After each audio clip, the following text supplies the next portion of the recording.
Naku, napakabait talaga idol ni Tatay Renato, no? Inaabot na natin yung 30,000. Paghatian pa daw namin yung 25K. Naku, Tay, eto po, para sa inyo po talaga to. Hawakan po ninyo, Tay.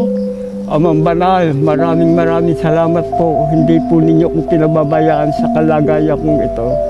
Bagamat ako'y nagkukulang at nagkakasala sa iyong banal na pangalan. Ngunit ako'y binibiyayaan mo pa, Amang Banal. Napakabuti ninyo, Ama, sa isang gaya ko na nagkakasala. Pero sa kabila ng lahat, binibigyan niyo ako ng biyaya at gumagamit kayo ng mga taong kinakasangkapan upang makarating ang iyong tulong na nagbuhat sa mabubuting tao. Maraming salamat sa iyo, Amang Banal. Kaya ang lahat ng kabutihan ito ay hinihiling ko po sa pangalan po ni Jesus. Dakila po namin tagapagligtas. Amen.